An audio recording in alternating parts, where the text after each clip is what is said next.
This is Outside the Round with Matt Burrill, a Raise Rowdy podcast. What's going on, guys? Welcome back to another episode of Outside the Round with me, Matt Burrill. Today, a very special guest, a guy that we've known when we used to have to put X's on his hands, when he'd have to come out here to Nashville to play our events.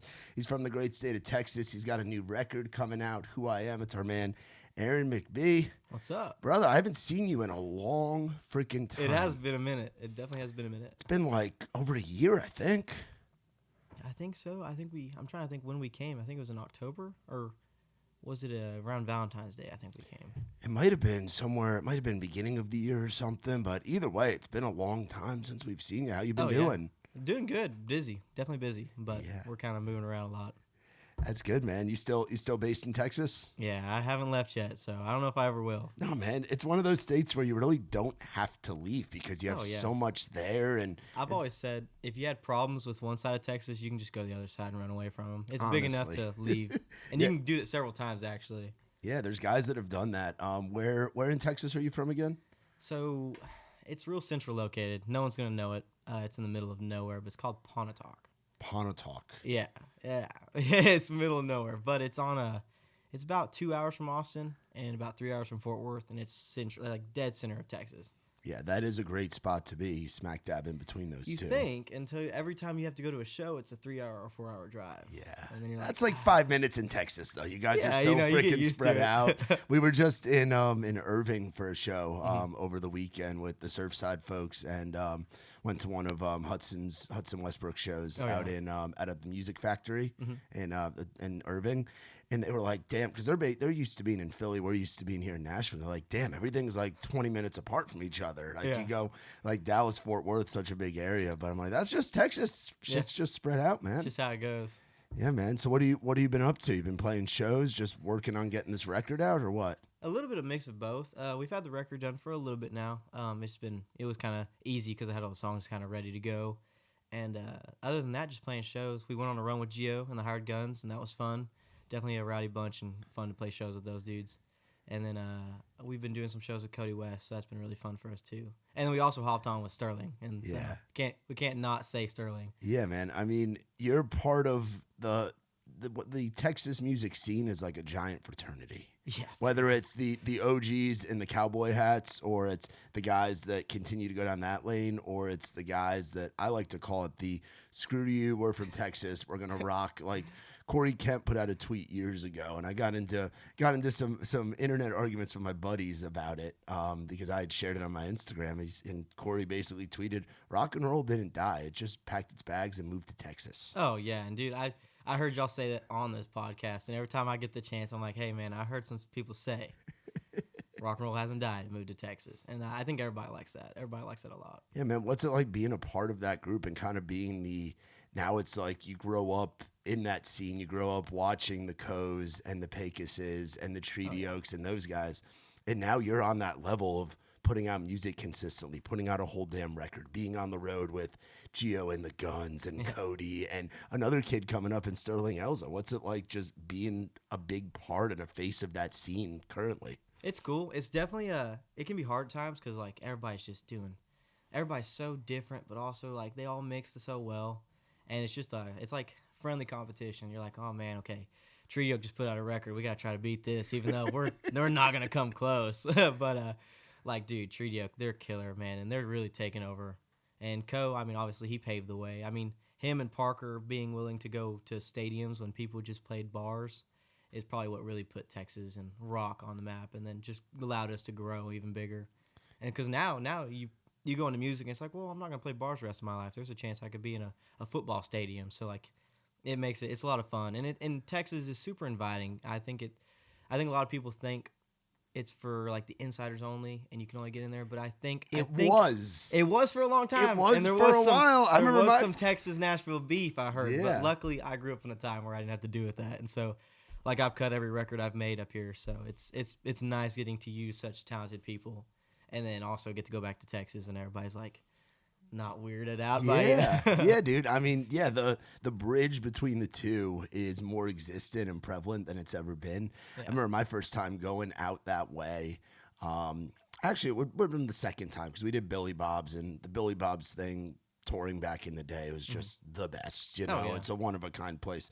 But I remember being out with Gary and Chuck with the Muscadine guys, and we were opening for Co. And this was back when, this was a little after when they had first gone out there with Co. And believe it or not, Co would come out and open for them in Alabama, Georgia, Mississippi. Which So it is was so like crazy. Muscadine was like, hey, Co, come out here to the Southeast. And Co was like, hey, boys, come out here to Texas.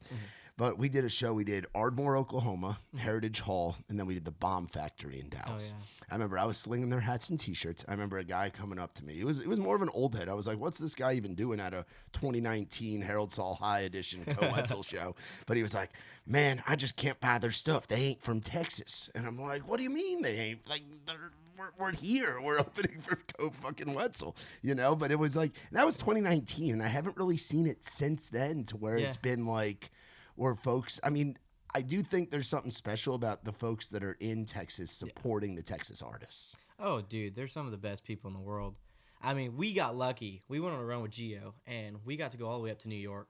And that whole run up there in North Carolina and South Carolina, people were singing our songs, which, you know, we're still small. We're not big. We're doing good. We're not completely off, but we're also on the rise. I hope we are.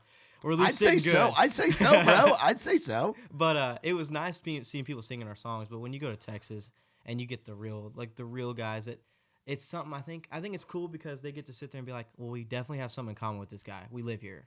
And so it gets rowdy and there's a lot more fun. And, you know, I'm one of the guys that the second I jump off stage, I'm at the merch booth. And so you get to see who your crowd is. And I do think Texas people are, I think they're appreciative of the chance they get to live in a place that's so vast with music. All right, so I'm gonna ask you to pick 5 because 3 is just not enough. 5 of your favorite like club or bars, like not counting like the Billy Bob's or like the big opening slots you've gotten to do, but like the clubs that you've gotten to do in Texas. In Texas, like some of those early spots or those spots where you see it pop up on the touring calendar and you're like, "Fuck yeah, we're going back here." I'm gonna have to think, dude. Like, cause I will say a lot of our shows we played were actually out of state. So well, far. I know this. Well, I know just overall, or I'm saying like all time. Like I'll say this much: as a band, in 2024 we played 12 shows. Wow. And then in 25 we played 12 shows in 2 weeks with Geo. Wow. So a lot of my show experience is from the runs with Geo. So it's out of state. But let's say, man, I've never played Billy Bob's, and I refuse to walk in Billy Bob's until I think I can sell it out. That's the way a lot of people are about the Grand Ole Opry. Yeah, I don't think I can go there and watch it. So I had to pick 5 venues in Texas that are like. There's one that I'm like, I know he's gonna say this because it's just chaos. I'm just going so blank. And I believe you were going there the weekend following when you played with us at Losers. Because I remember talking with you and your boys about it. Oh, Silver Saloon? Yeah. Dude, they treat us so good. The crowd there's just crazy. And every time you're there, they've got new screens, new lasers. Anosalmo just decks it out. Shout out to the Garcia family. Dude, and they hook it up. And they loved us. Like, we just played there actually with Cody not long ago. And one of the coolest things is we have a setup where we play with white mic stands and pink cables. And they were just freaking out. They're like, dude, this is so cool. Finally, somebody's got something different going on up here. I honestly do think. And plus, Silver, I think, was actually our first full band show, like actual show. It was definitely our first headline show. And we actually had Mac Hankins open up for our first headline show. Shit. Yeah, another guy to mention in that fraternity. Got to shout out my Texas boys. But dude, yeah, there's so many I think Silver Saloon is definitely one of my top picks. Blue Light in Lubbock. Yeah. That's you cannot leave out Blue Light. Some of my best friend lives in Lubbock, so we go down there and the town's getting burned down. They actually call it the Blur. And then let's see. I'm gonna go with 3 this time. Yeah, go with 3. Let me think. Because there's just so many out there. I'm trying to think of some of our more south places that I've enjoyed a lot. Have you done the Mavericks circuit yet? I don't guess. No, you haven't done Mavericks in Buda or Pflugerville? Those places are rowdy as shit too. Man, you've gotten spoiled. You've gotten the reverse. I've gotten really spoiled. Well, you've gotten the reverse thing of usually you have to cut your teeth, but you were just so young where you couldn't even get into those places. Yeah, a lot of it was that, and then also I think, like I said, we're on the come up, and it's just Texas. Like I said, is full of so many artists, and I also came up in a time where, you know, Gannon and Treaty Oak and those dudes were really popping. So like, unless you're getting opening spots for those dudes, you're digging to try to get the good places, the places worth talking about. Yeah. Because, like, I've watched a million shows and loved every second of them, like Larry Joe Taylor Fest. Yeah. If I could consider that a bar, it'd be on my list, dude. Because, I mean, that whole weekend is just beer. Yeah. And it is crazy out there. But, dude, yeah, we got lucky. And then Gio just being such a good dude. I mean, like, he is like a brother to us. He took us in, and, I mean, he showed us the road right there. And that was our first experience to the roads. So, when it comes, I think the last bar in Texas I think I could possibly pick might have to be got me on a spot right here. I didn't mean to do that this early. Take a sip of your Whataburger, your Texas juice, and that might inspire you. Let's see. It's the most Texas thing of all time. Maybe Trees in Dallas. I think that was cool. Trees. It's a rock venue, and so it's cool when you walk in there and you know some big bands have played there. Yeah, Whataburger definitely helped. Reminded me where I'm from. That'll do it, man. That'll do it, so man. Funny. What was it like leaving Texas and getting to go out on the road with Gio? Like, where were some of those early stops? Dude, we were so pumped. So I actually have a Winnebago. We call it the Whatabigo. It's an RV, and so we all loaded up. I think it comfortably, like, if you want to sleep it, 4 people's nice. We had 6. And so somebody was sharing a bed.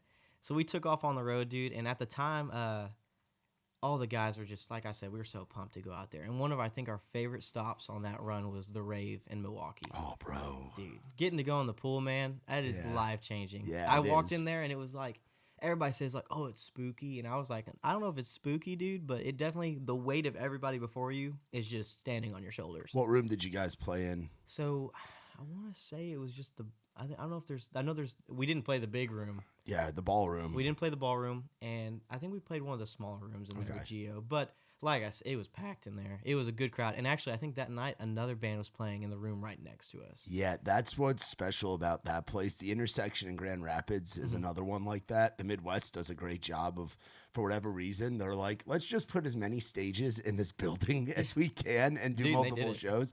When going back to the Muscadine days, we did the Rave Eagle Club, and there was a DJ named Galantis that was upstairs in the ballroom. So as we were loading out, it was just the whole building was shaking. With the bass just boom, boom, boom, boom, boom, boom, boom. You had kids like dangling out the windows upstairs. That's like nuts. It was wild, man. Yeah, and then they got like the hotel right next door that's where like Jeffrey Dahmer killed those people, and you're like, yeah. And it was so funny because I just watched that series. Oh, really? And then you look out the window and you're like, oh, okay, that's where we're at. Maybe we shouldn't. This place is super haunted. Like, it's not good. But like I said, I loved it. Where in New York were you?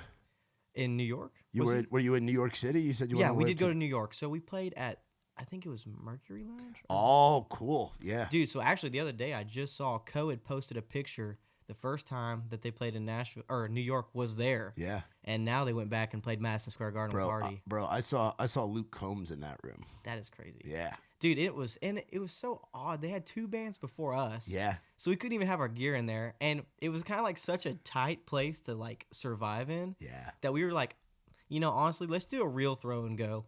We used the house amps they had there, just plugged our guitars in. At that time, my guitar player just left. He was getting off the road with us, and believe it or not, he's now the bass player for Treaty Oak, which love Dakota to death, man. I have to shout that boy out. That's awesome. He's cool as hell. But we were running a 4-piece for the first time that night, which honestly, I don't think there was room for a 5-piece. 4-piece works out in the Mercury Lounge, especially as an opener. And I mean, it was just crazy, man. That whole run. So we did the first 2 weeks, and it was like, oh man, we've learned so much. Like, let's apply this to the next run. We did not. we still had some issues to figure out, but luckily we got through it. And like I said, we came back and it was such a great experience. But yeah, New York, that Mercury Lounge was cool. Where'd you park the Winnebago in New York? How many tickets did you get? So I didn't get any tickets. Wow, impressive. That's unheard of. Yeah, so we had a TM that we were running with, and long story short, we had to let him go. And so I had to take over the role of driving. Of course, I could have picked a different time, but I picked it in North Carolina. So we went from North Carolina to Washington and then to New York. And I drove that Winnebago. It's a 30-foot RV that's 12 foot tall into New York. I keep saying Nashville. And let me tell you, Gio's team, Jerry, his guitar player, walks up to me and goes, man, That's some real cowboy stuff. Exactly what he said to me, dude. Because, I mean, driving an RV like that in New York, you can't go down certain roads. Yeah. All the bridges are super low. And so that is my, when people ask me, what's it like driving that thing? I'm like, it's never going to be worse than New York. No. And I actually parked in a spot. We didn't get any tickets. My biggest fear was getting booted. I will say I definitely pulled like an Austin Powers move. People were right on my bumper of the RV and right on my trailer. And I had to do the old tap, tap, tap, tap, tap until I got out. But, never happened, never found me, so far we're going, and the toll roads are still catching up to me, but we survived. There's a lot of them up there, bro. Isn't it crazy? I think I got them paid off, and then all of a sudden I get another letter in the mail saying there's a toll I haven't paid, and it's like New Jersey or something. I'm like, oh my God. Yeah, dude, it's wild. Like we have a thing up there. It's called Easy Pass, and you put it in like in the mirror or in the front of your car, and it's like essential to have because there's so many tolls, and you just load it up at the beginning of the month. My question is, so there's the Texas toll with like as the yellow T, and there's Easy Pass. I'm like, so am I supposed to buy all of these and just keep them in the windshield? If you're going all over the place, I mean, once you get into the bus, it becomes the bus drivers handle that shit. Yeah. But yeah, there's a lot of them, and then you got the Peach Pass down in Georgia. Easy Pass goes down into Florida, and they got their Florida version of it and all that, man. So tell me about this record, Who I Am. Dude, so and I want to go through it with the tracks. I know not all of them are out yet. You've got a good chunk of them out, but how many songs do we got on this thing? It's gonna be 12. I think we're just about halfway on all the songs out. So a lot of them, one of it was like we needed a place for a home. We needed a home for some of the music we put out, and then also just I want people to hear these musics. I want to play them just as fast as possible. I mean, we're honestly playing half the record, if not more than half the record, live, just because I love the song so much. But it's called Who I Am. That's the title track of the record. And Who I Am is like, I think I finally sat down and wrote a song that was actually meaningful to me. And then told the truth. Because we got Midnight Dancers, About a Stripper, and Side Bitch, and all those songs. And they're funny. They're fun to have. Like, I loved them when I wrote them, but you grow up. And like, I once heard Ko was actually talking in an interview. I don't know who said it. I don't think it was him, but he once heard that be careful what you sing, you might have to, or be careful what you write, you might have to sing it the rest of your life. And I think I kind of started thinking about that a lot more. And I was like, okay, I'm going to go to this record and I'm going to try to write something that like would really just hit home. And actually around the same time, my mom passed away. And so like my world was flipped upside down. So I was like, okay, let's write a good song. And one of the few things she said to me was to stop cussing so much. And so I went and wrote Who I Am, literally, like, I think the next week. Wow. And it's about my pops, losing my pops and then losing her. And just kind of telling that story a little bit. And, like, it's just, I just tried to be as real as possible. And then I deep dived Cody West's live album. And I listened to that thing over and over. Like, when I tell you we do these shows with him, it's because I'm a massive fan. Like, rain or shine, I will be there. He's one of those guys that paved the way, and he's somebody that doesn't get talked about out of Texas as much as he should. So underrated, man. Like he's like one of the best, I think, and one of the best songwriters I've heard. Because I'm huge in post grunge. I love Seether, Stain, Thrice, like bands like that. And so, like they just are who I absolutely adore listening to. But then I can get the same kind of vibe from listening to Cody West. Yeah, like he's got these kind of just like real hidden words. It's not like the country you hear nowadays where it's like, oh, I went to this bar and I had a beer and I danced with a girl in a red dress. Like it's even hidden. Like the sad songwriter shit that the Americana guys are doing. You know, it's different from that. You know, it's probably closer to that than it is the mainstream party country stuff. Yeah, exactly. And so I just got to listen to those dudes and like really deep dive Seether because they're like one of my favorite bands. And I was just trying to be a better writer. I think a lot of it's just me trying to be a better songwriter because inevitably I would love to write songs for other people too and like just be in the room. Yeah. And so I think the new record's more or less just me trying to grow into what I've become and be the real person I am. Yeah. Tell me about Hope, the first song on here. We're gonna go through the whole freaking list. Yeah. So Hope is I was literally trying to write something as so cryptic as you could, like. I don't want it to tell you every line. Like, I don't want you to look at it and be like, oh, yeah, it's exactly what it's about. No. So I tried to write it as crazy as I could. And it literally goes, I'll climb to the top of the mountains and I'll jump so I land on the plains. So when the trees call for me, I don't have to beg for their shade is one of the lines in it. And it's, like, super crazy. And, like, the first line is, I'll literally tell you the whole song. It's like, I've won every fight I relived in the shower. is one of the first lines, and everybody loves that when I sing it. But that's hope, and hope's strictly just about like trying to play with the words and try to be different. That's what that song's all entitled for. Is there a reason you put that as the first song on the project? Probably because I think it's the turning point in my writing. I told a lot of people too that Hope was the first song I wrote trying to do the swap, like doing something a little different. And I think it was like, once I wrote that, I was like, okay, I can do this song. So yeah. And then we talked about Who I Am. Tell me about one that's been out for a while, Tied to You. Dude, so knife, man. Dude, so man, very relatable for a lot of folks out there. What's so funny too is like where that idea came from. Like I was watching TikTok, and or Reels probably. I'm a big Reels guy. Me too. And so I was scrolling Reels, and like there was this video talking about this thing called a red string theory. I dig too deep into some things, and so it was like red string theory or something like that. And so I was like, what is this about? And it was talking about how there's supposed to be like a symbolic red string that ties you to your, like, almost like a destiny. Like there's something that ties you to where you're going. And so at the time I was talking to a girl, and it felt like everything I did, I was going to see her in some way or another. I was going to think about her, and it felt like I was tied to her. And I just, like, it was an unbreakable thing. And so it's kind of like, I feel tied to you, and she holds the knife. Like I couldn't cut the rope if I wanted to. She's got the knife, and she's just trying to slice it open. I just, no matter what, I'm feeling stuck. So what ended up happening? She moved on. It happens. There's a rope still very much around my neck, but it's definitely, she's walked off with the rest of it. Same girl apply to Numb?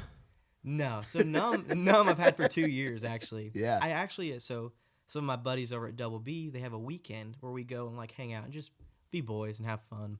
And I actually was writing Numb when I got there, and Sam came out from Treaty Oak, and I played it like in a little acoustic song swap. It was me, him, and a couple of our buddies.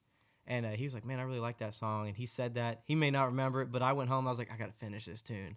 And so I literally had to like write one more verse on it. And it's just sat in my phone for 2 years. And then finally I was like, I think this record would really do good for it. And so we put it out there, and it's literally like trying to find your vice, just getting away from everything. Yeah. So I've loved that song a lot. What's it like being so young and singing? You've gone through hardships in your life. Yeah, for sure. And I'm so sorry for the loss of your mom and your dad and Yeah. all of that, man. But what do you think leads you to writing about serious shit? Even in the songs where you're cussing, you're singing about darkness, bro. Yeah, like dude. you're a happy dude. Like every time I've been with you, you've been smiling and having a good time. But like, where do you get the darkness from? Like, how does that trickle into the music and the writing?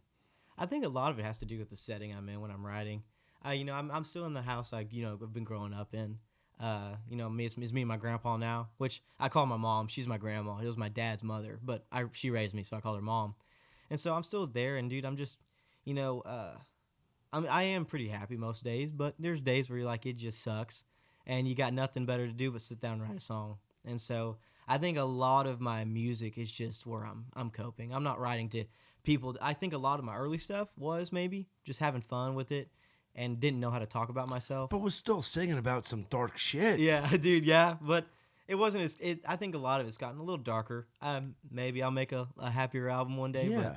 But I find it like a little therapy. But but the thing is, the dark stuff, like, people feel good listening to it. It helps. Dude. It helps people. I'm sure you've gotten countless messages and DMs and folks talking at the merch table about this song is very important to me, whatever song it is, because you've got a big catalog out already. Yeah, and it feels nice to have a lot of songs to pick from too. But like Who I Am, I play that bare bones acoustic. Like my guys, as you should. Yeah, all my guys walk off stage, and while we love how it sounds recorded, it's just been so fun to walk up there and I tell a story about how I lost my mom and dad, and like really just make it a tearjerker. And then I don't give any hope. I just leave it at that, super depressing, and then I sing this song. And a lot of people come up and be like, dude, I lost my pops like weeks ago. And they're like, dude, it meant the world to me that you wrote something like that. And I think that's the best thing I could have heard, because for so long I just didn't want to tell people what was going on in my life. Yeah.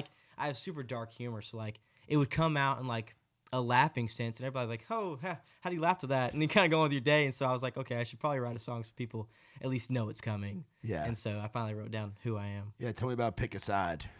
Dude, so that's one of my band's favorites songs. And I'm guessing it's heavy then. It's not heavy at all, actually. Oh, really? Dude, it actually sounds like a swung country song, dude. Wow. Crazy. But it's just so a little different, man.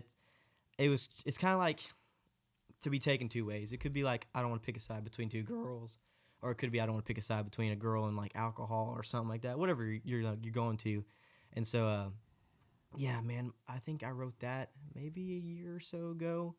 And one of the bass player I had at the time, Chug is what we called him. He actually played Losers with us. Yep, I remember Scream, Chug. dude. So he was like, dude, this is gonna be the song. This is gonna be the song. Kept telling me, and eventually he got off the road, and we kept going on with shows, and it came time for the record, and I was like, I don't know. I think I'm gonna use this one song, and I was like, that has nothing to do with me at all. How am I gonna title this "Who I Am" and use this other song? It was called Kurt's Last Breath.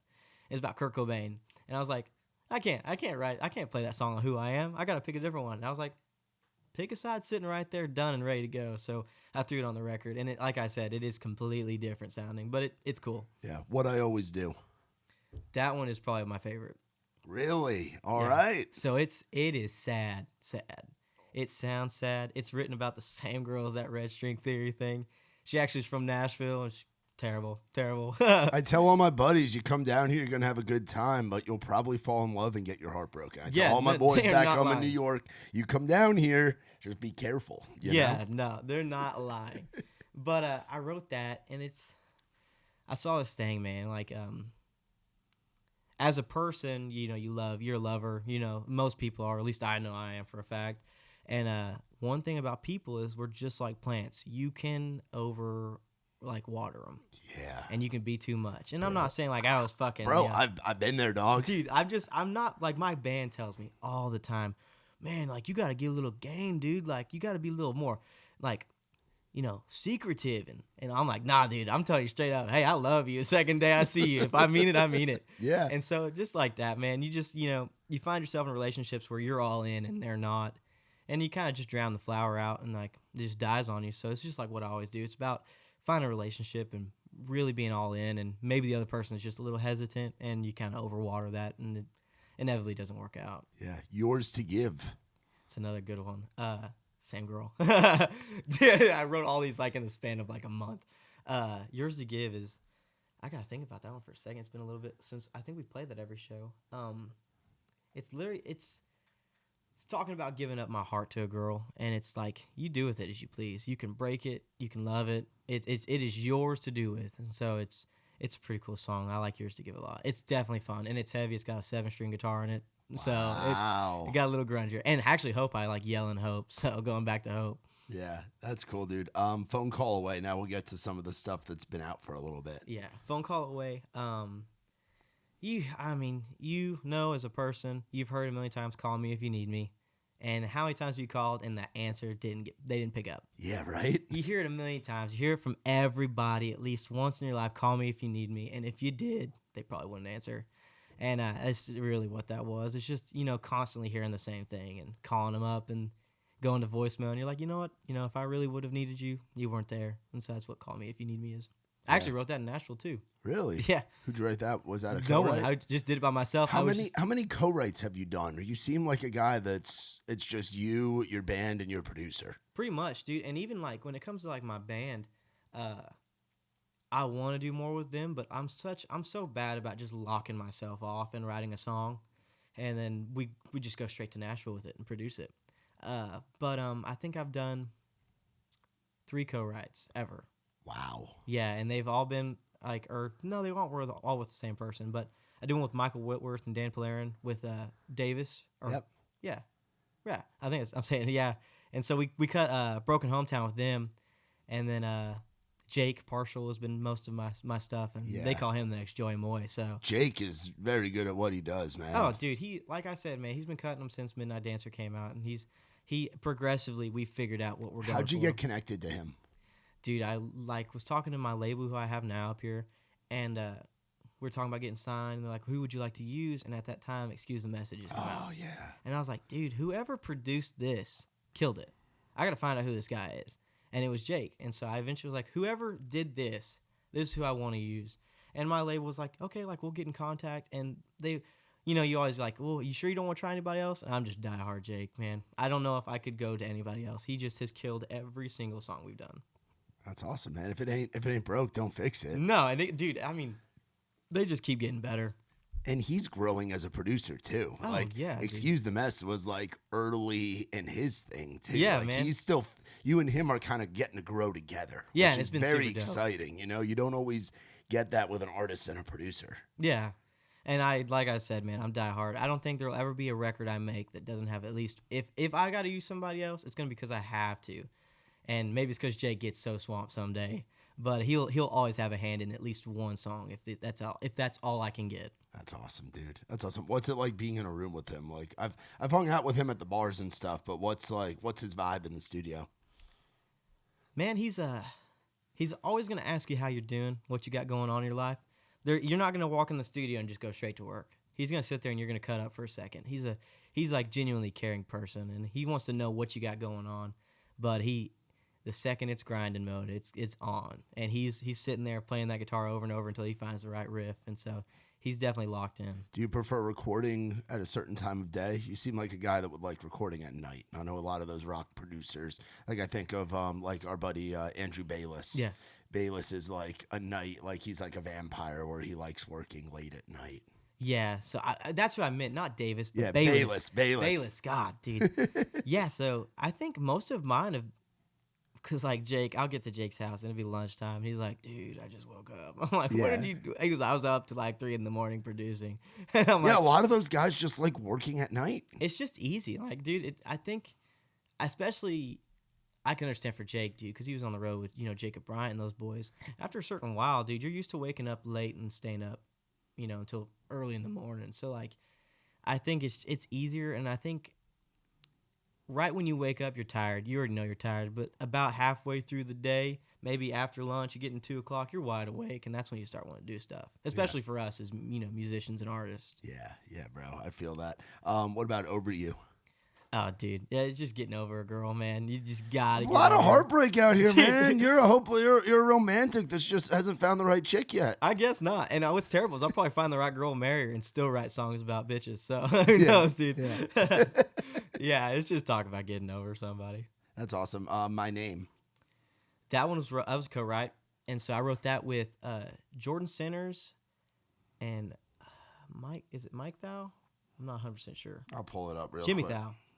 Yeah, Jimmy Thou, and then Jake Partial. Yeah. And so we wrote that together, and dude, it was fun. It was one of the I actually had part of the song kind of written out, and then we took it in there and kind of really polished it up, and it was just a fun experience. But it's about like going out to a bar, meeting a girl, falling in love with her, and you wake up the next morning, you're not even sure if she remembers your name. You're like, do you even know who I am? Like, you sure you know who I am? Like. It's just something you always think you wake up in the morning, you're like, do I even know her name? You're like she don't want to say nothing. You're waiting for like a sign. You gotta take her to Starbucks and tell her to get a drink and see if she puts it on there. Yeah.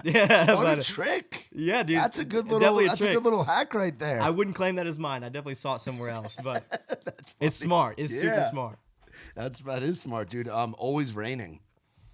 I wrote that song, and I swear, in Texas, it nearly flooded. I put it out, and it rained for 3 weeks. Wow. It's really just talking about, believe it or not, a bad relationship. Like, it's just always something.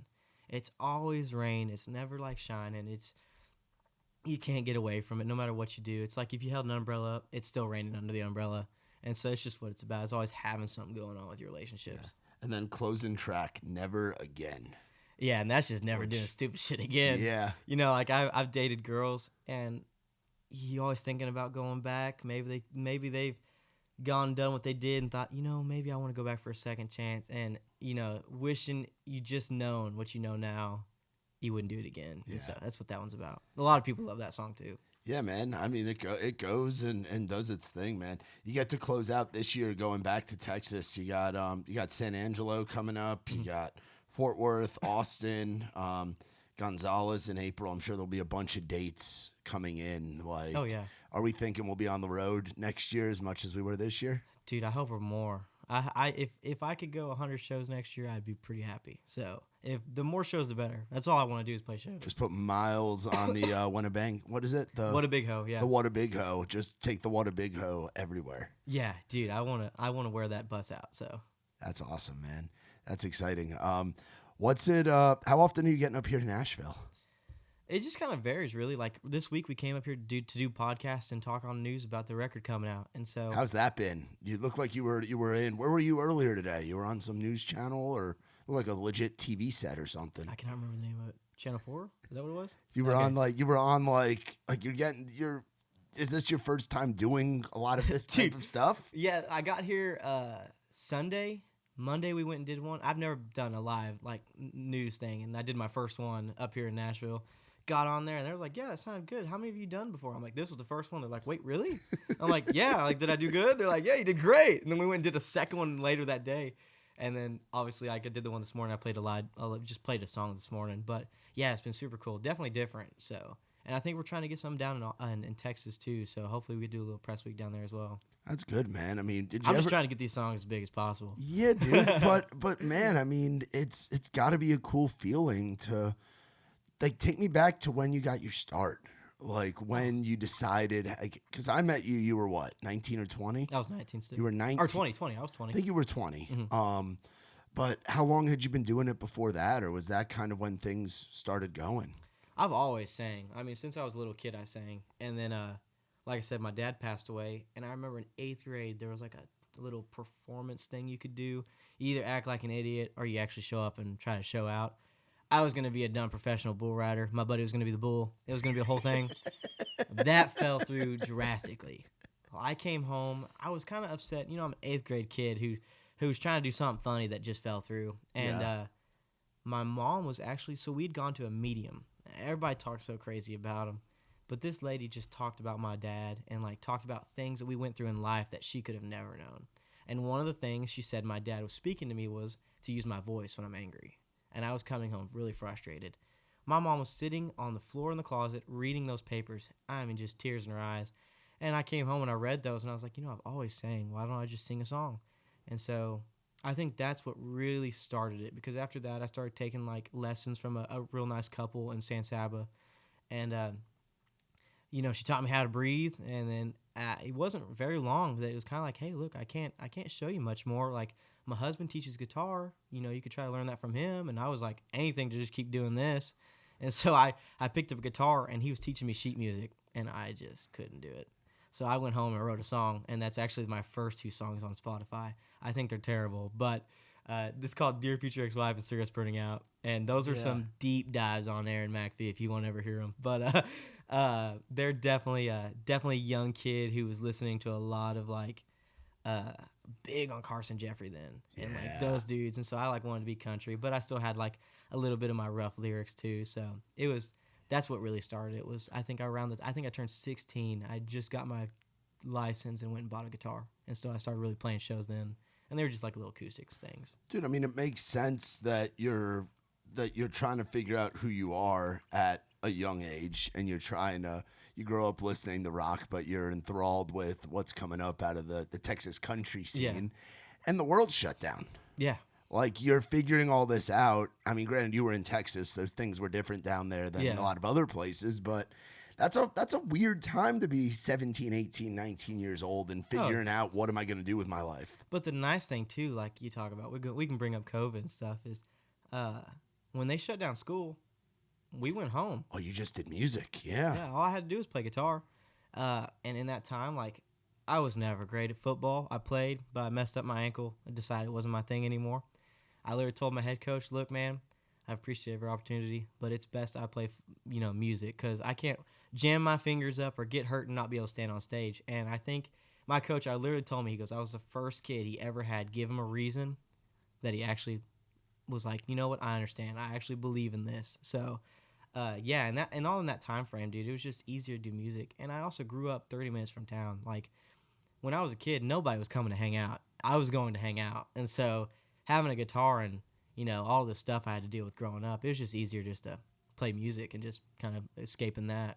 Yeah, I think it explains like why a lot of the I mean, you're not a kid. I mean, you are. You're 22, Yeah, still young. Yeah. Yeah, you're younger than me, being 30, almost 31 here. But it's like you guys sing about sad and dark shit. Like just as a collective, I feel like it took them. Now we're starting to get back into like the happier stuff. Yeah. But it's like as a collective, like the class and the crop that was coming out between 2020 to 2022 was just sad stuff. Like I think of like I got the old 60 poster behind you. They're like Smoking a Light is dark shit. The Zach Bryan kind of revolution, the Sam Barber stuff, and I know that's not quite your lane. Oh, yeah. But it's like I feel like everybody was trying to put out like what they were feeling, which was super authentic and super cool. But it's sad shit. Very, dude.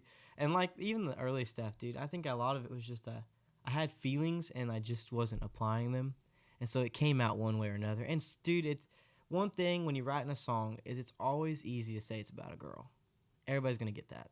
And so I was like, I'm not going to write about my dad and my mom. Like, no one wants to hear that. Like, that's sad. And I'll write a sad song about a girl. And I was like, honestly, I'm going to keep singing these sad songs. I might as well just tell them what's really going on. Yeah. Tell them what's wrong with me. And, yeah, dude, who you are. Yeah, like, literally. That's, again, the title of this record. It makes so much sense. Exactly, that man. Now in 2025, you're able to really tell people who Aaron McBee is. Yeah. Like, it makes a lot of sense, and it's cool seeing that progression, man. What headspace were you in when you write a song and you put out a song like Bloodstained Nose Ring? Because that is a banger live. That's one that stands out. Like our era of doing our Wednesdays over at Losers, your performance is one that stands out. It's funny. A lot of the Texas guys like you, Mac Hankins, Cole Barnhill, Braden Stewart, like your performances stand out because they were just so fucking heavy. Dude, and that's one. And Bloodstained Nose Ring is one that I remember watching you and the boys in that room just rocking in that tiny little stage with the low ceilings, But take us back to that one. Dude, what's so funny too is like, I don't know what was going on that I was like, I'm gonna write the song about coke, I've never been a drug guy. You don't strike me as somebody that's done. I mean, I'm sure you've seen it around, but that's not your thing. Yeah, no. So like, actually, my real mom, she was an addict. And it was never around in my life. And so, like, I always grew up with a montage of, like, I'm never going to do that. Yeah. I'm not going to do it. Never touched it once. I'm not a big drinker. Never done that. Smoked a little weed because that shit's good. But, agreed. It's green and good for you. Agreed. Absolutely. It's organic. They tried to get me to get vegetables, man. I just wanted that. But, Bloodstained, dude, maybe it was, like, some way of connection to what I, don't know. And, like, it just felt like, in the music scene, you're going to be surrounded by it. It's everywhere, dude. If you've never been at a table and a line wasn't there and you're in music, you've been with a weird crowd. Man, I couldn't tell you what sparked that idea, but the second it was written, it was done. It started and it was done. And so it's always been like such a song I remembered. Yeah, and it takes me back to, like, you talk about being a fan of post-grunge, and we like to call that stuff butt rock. That's, like, the Raised Rowdy term for it. I definitely don't mean, like, Nickelback.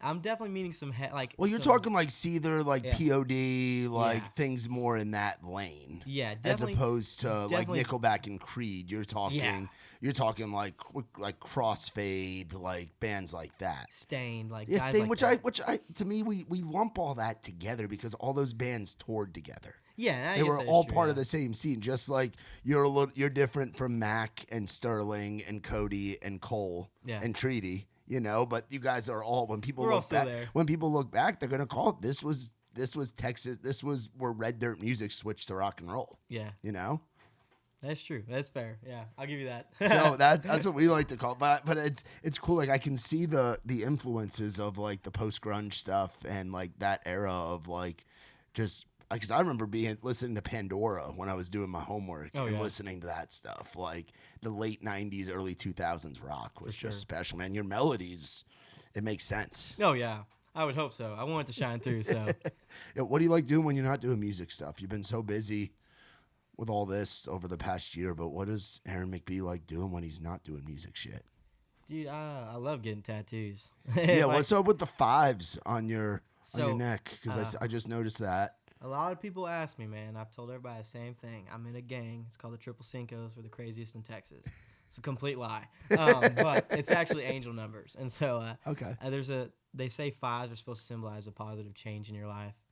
Real TikTok, crystal bitch kind of mentality. But I liked it. And I thought it was cool. It was funny. I went and got this in Texas across my neck. And I told my mom, yeah, it's going to just be behind my ears.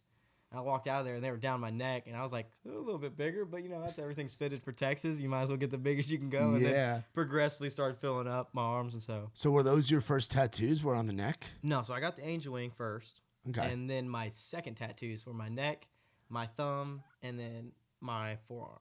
Wow, so that's a bold for number 2 to be double-sided on the neck. I feel like is a big jump. That's just jumping off the deep end, just going for it. Yeah, I got all of them in the same session, but these were the first ones we started with. Man, I knew what I wanted since first grade, dude. When my dad passed away, I always wanted this angel wing tattoo. There's a Radney Foster song that talks about it's Godspeed, Sweet Dreams. Yeah. And he talks about sending his love on angel wings. And I grew up wanting this tattoo from then. And then I got into Ink Masters. Love that show, dude. I'm a big drawer. Like, you talk about free time, dude. I draw all the time. I have a journal. It's full of them. We've had actually people come up and take pictures of it and then get it tattooed.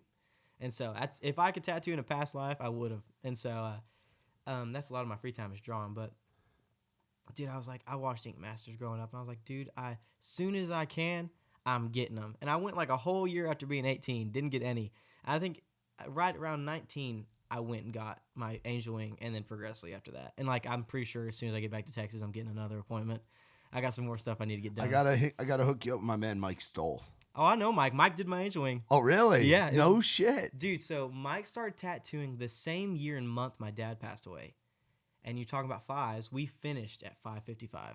Wow. Yeah. No, Mike Stoll was the first guy I ever got a tattoo from. Everything else has been done by one guy in Texas. Was that where did Mike ink you up at? I couldn't even tell you. Was it in Texas? It was in Nashville. Oh, it was here. I flown. Oh, it was when he was still living here. Okay, dude, it was like, I think my label said it was like my birthday present to me or something. My label actually covered the cost of it. That's so sick. Yeah, right. Artists, was it the looks of an artist? I guess you could write that off some way or another. Yeah. I definitely try to. But, first tattoo I got was from Mike Stoll. Yeah, he's the man. He's been raised rowdy family. Him and Nikki T go way back. Oh yeah, and I heard he tattooed Hardy at his wedding, and I was like, dude, I gotta get a guy like this. Hardy, Ed Sheeran, Ern, Ella. He's done everybody. A bunch of people. Mike is the dude. I find it cool to say I got one of the tattoos, and my biggest one actually so far is from him. Yeah, we at Tailgate and Tall Boys, it's become a theme now where he comes every year and he just sets up backstage. And I think this past year he tattooed I don't know if he tattooed Jesse, but he tattooed all of Jesse Murph's people. That's it. When he just sets up and just has the chair and he's just hanging out backstage in the lounge. That's a lot better than having somebody like Co back there with a tattoo gun. Because have you seen what he did to the guy who runs Canes? Yeah. That's rough, man. I'm just saying, I love my tattoos. I take them detailed. So yeah, do we think there'll be a tattoo gun in your future on the road? Oh, 100%. Now, I will say I won't touch my arms. I've literally told my tattoo artist, other than the angel wing, I'll be a walking billboard for him. I don't think I'll go to anybody else, man. He's done me right, done all my tattoos good. They've been great, treats me well. So I'll let him keep the arms, and if I get a tattoo gun, it'll be on the legs. Well, tattoo gun, it could go on the legs, but I'm saying you could tattoo other people. I'd be down. That's what I'm saying. You like drawing. You're already halfway there. Yeah, I guess you're true. If I didn't think I would mess it up, then yeah. It'd have to be somebody who I'm super close with or someone I really don't know. And never see him again. You're like, oh, Yeah, I think it's more fun when it's one of your boys or somebody that know. For sure. So who would you say are some of your close homies coming up, where you're obviously you have the close connections with Gio and Cody and Sterling from being on the road, but who are some guys that have kind of helped you out or your crew that you kind of run with? Well, dude, we definitely just did a show with Braden Stewart, and that kid, bro, he's unbelievable. Phenomenal. One of the most underrated acts. Shreds guitar. Fucking can write a great song, and not only that, dude, he can sing. His voice is unbelievable, and his bass player and him pulling harmonies, bro. Yeah, dude, I literally booked them on our show to open for us just so I could watch it. I was like, shit, y'all get paid, we get paid, and I get to watch a free concert. All right, that's the whole reason we're doing this. And he's another young gun, dude, he's so young. He's a baby. Yeah, and I was like, how old are you? And he's like, oh, I can't remember now, but he's younger than I am. I'm like, yeah. dude, you're a freaking child. Like, this is how I felt when I walked into rooms and people looked at me like that. Yeah. And then I will shout out the kid, Jackson Malone. I don't know if you've heard of him. I haven't heard of Jackson yet. So Jackson Malone this kid's gonna freak out. I love that goober. He's like the little brother of the music scene. I'm gonna give him a follow from the Raise Rowdy account right now. So Jaxon Malone. Jaxon Malone. Yeah, I like it. Just like Post. Yeah. So I'm guessing he's a Texas guy. Yeah, he's actually going to Stephenville. He's in Tarleton. So he's a good kid, and he's really rocking, dude. Shout out to Jackson in his Instagram bio, Jackson Malone Band. You know what the first line in his Instagram bio is? No. Tony Hawk Pro Skater music from Texas. Sounds about right, dude.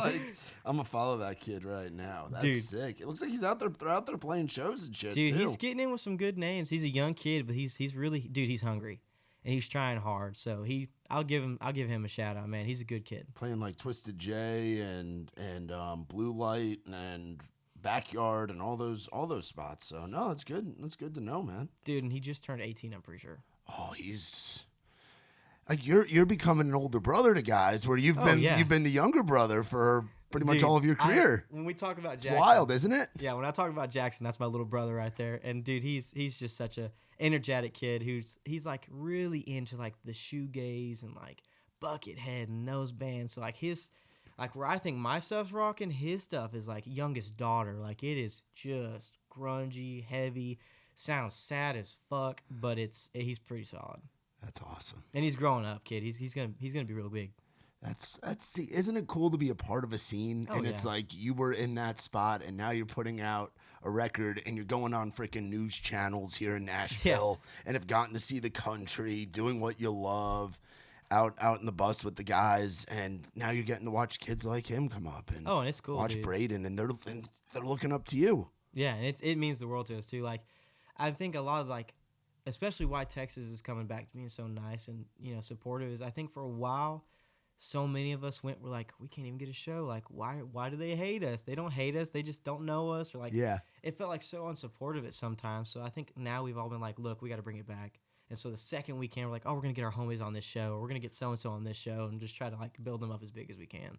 That's fucking awesome. Dude, I love that, man. It's fun because like there's so many events like where we all get to go at the same time, and like if you don't pull your homie on now, a few years down the road when you're at a festival and you don't know nobody, it's no fun. But if you got your homie coming with you, it's a big party. It's a big family reunion. So yeah, man. I mean, I think back to like Co and Parker co-headlining those club shows together back in the day, and they couldn't be sonically more different. Yeah, but they killed. But they killed, man. That was a chapter in country music, rock music, and Texas music history when those guys were going around. What were some of the concerts you remember going to back in the day, like before you were doing it yourself? Dude, so my local hometown, there's a thing called Brady Go Cook-Off.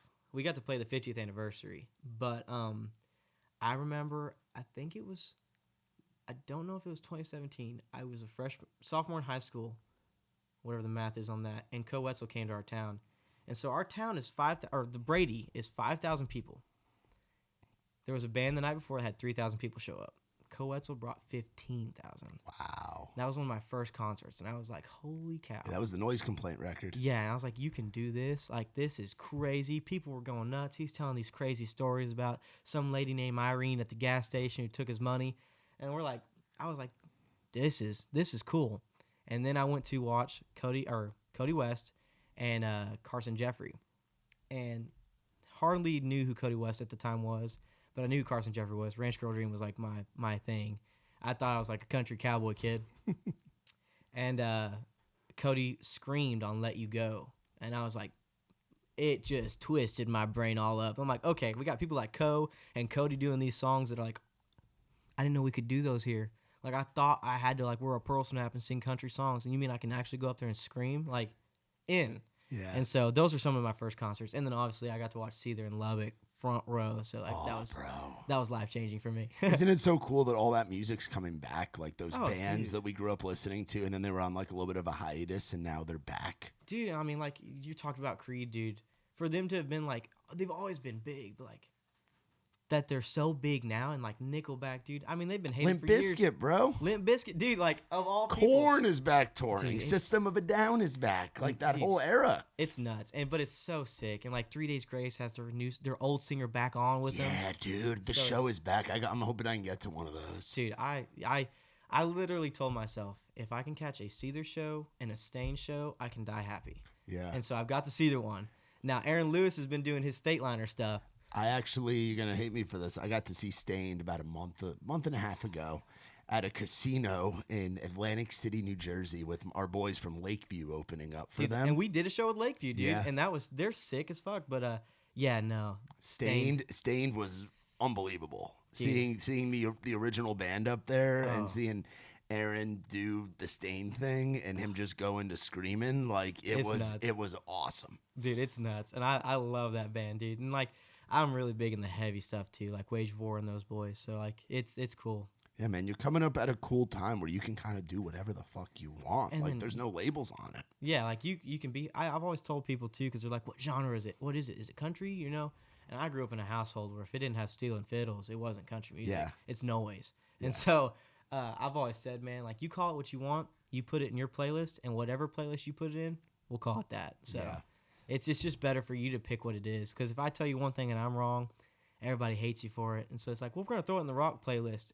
Because, and I will say, like, the thing is now is being rock, because if you call it country and you're not, you know, Hudson and Braxton and the honky tonk boys like, you know, Zach Top, everybody's like, oh, this ain't country. But if you call it rock and it's a little country, but it's a lot of rock, everybody's like, bring it in. We're letting it come in. There's so many festivals that I've seen Nickelback at country festivals. I believe like we will see Creed at some country festivals next year. Oh, I'm sure. Limp Bizkit can cross over. Like the country fans are also rock fans, and the rock fans as they get older, some of them are like, man, fuck country music, but they over time it crosses over. Dude, you know? those two genres have been at it's almost like there's been a wall up for so long, and they've been trying to jump it every now and then, and now it's kind of like getting torn down. So like, there's just so much crossover and bleed through, but it's super cool. It's a perfect time for a guy like you to be coming up, and all your buddies that you were just talking about to be coming up too, man. It's great, dude, and we love every bit of it. What's it like coming up in the TikTok age where social media and that becomes a part of what you have to do as an artist? Because it wasn't that way like 10 years ago, 15 years ago. I loved TikTok originally when it first came out. It was somewhere I could go have fun and be a goofball. But it's tough, dude. There's so many great artists like that Joshua Sloan kid that just came out. Oh, yeah. Holy cow. I mean, he was doing 100,000, person shows, and he had no songs out. Yeah. So it's like I see the benefits in TikTok. I just hope it doesn't oversaturate the world too much, because it's like you go on there and there's not a day I go on TikTok I can't scroll and see somebody singing, and I have found some great singers, but then it's just battling everybody else. It takes this competition in Texas and expands it. Like, okay, there's so many more people here. I didn't know there were so many people writing. Like it's cool, and it's really beneficial if you can figure out how to work it.